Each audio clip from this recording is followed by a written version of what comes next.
Hi and welcome. This is Sarah from sarahparkerthomas.com. Today I wanted to discuss with you 5 big business mistakes that most entrepreneurs make. Now these are pitfalls everyone should avoid. It doesn't matter what your business is or even actually how far along you are on establishing your business. When I started my first business, I made a lot of mistakes because everyone does. It's a learning curve. And while mistakes are unavoidable, you can use my lessons and my expertise now to hopefully avoid these pitfalls and grow your business even faster.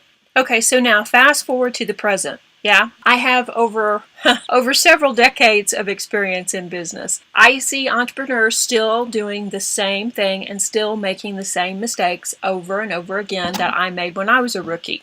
Let's break them down and take a look at the common mistakes people are making. And the order I'm going to present them in doesn't have anything to do with importance. They're actually all very important. First and foremost, though, I do think this is very important. Blindly following everyone's advice.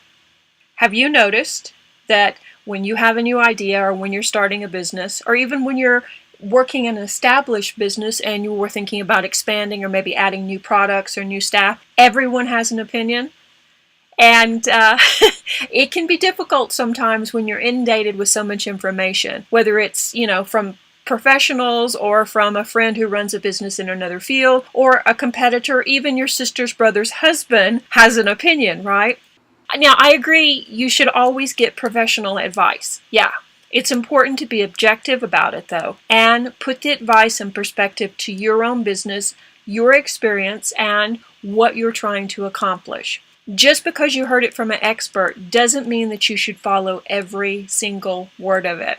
Yeah? And I think you should also hear what people say, but consider it. And consider the source and consider the motivation. And if you believe that you have a serious business problem, try to get multiple opinions and do your best to make an informed decision then. Don't just blindly follow someone because they say they're a business guru or they're running their own business. Okay? That's why you actually should work with a business coach. The next big problem that people make is not setting any professional goals or goals for their business. This is something that we all need to be doing. And we need to have 2 sets of goals, a short-term and a long-term set. And just as important, though, is to step up and make sure your short-term goals lead to your long-term goals. When you get the second part wrong, you spend more time thinking and less time doing, yeah? So let me simplify that because I know that was probably clear as mud, right? If you don't know what your goals are, how will you know if you've achieved them and how will you know if you're going in the right direction, professionally or as a business owner? You have to have some idea. And a lot of people will tell you, oh, you have to be so realistic. I don't think you do. I don't think that you need to be really realistic at all. I think if you want to pick up 1,000 new customers this week and make that as a goal, make it as a goal. And then do what you can to reach that goal. Because if you don't dream big, you never achieve big.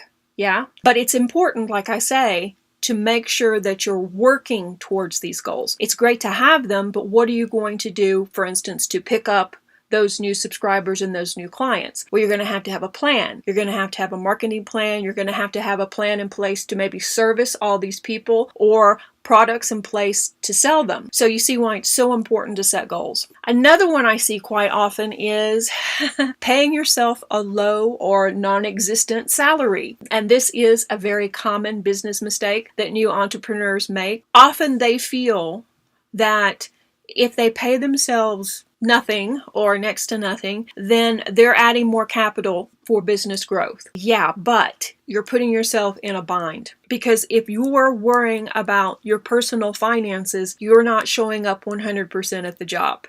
Okay? And if you're thinking, oh, well, when I make my sales, I'll cash in.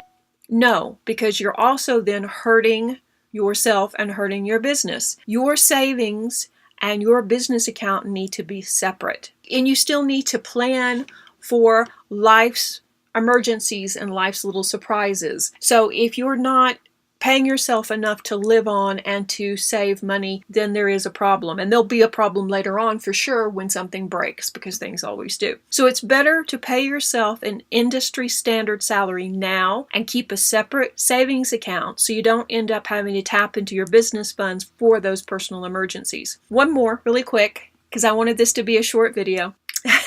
And I do apologize. It's been a while since I posted one. I have been working away on the other channel and posting quite a bit there. And also I'm doing classes like crazy and picking up new clients like crazy. So that's why I haven't really been making videos. But I have hired a new assistant, so we're going to work that out. And that brings me to this next topic, doing everything yourself.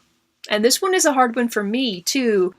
This is a common business mistake that many of us struggle with, both new and veteran business owners, trust me. And I still struggle with this too, but I'm getting much better at it. And actually hiring more people and being able to delegate is so much better for your business and so much better for your mental health.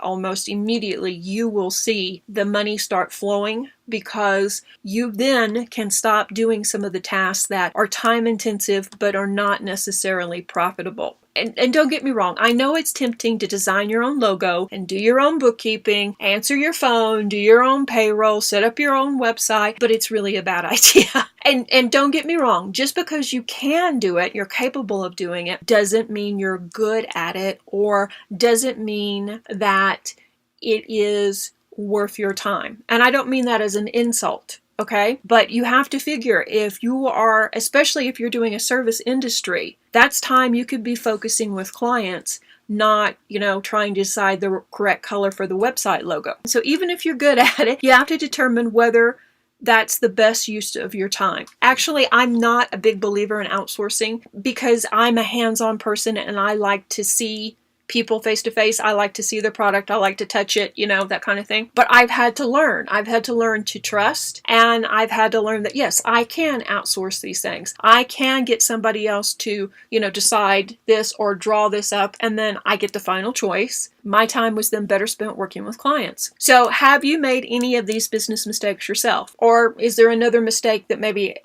got you that I didn't list? If you would, please share them with me in the comment section below, because I'd love to read them. And if you want more, or you want to book a private session to maybe discuss your own unique business situation, you can email me at sarah@sarahparkerthomas.com, or you can visit the website sarahparkerthomas.com, and I'll put the link up. Be sure and tune in every Tuesday for more business tips at spt.com. Thanks a lot.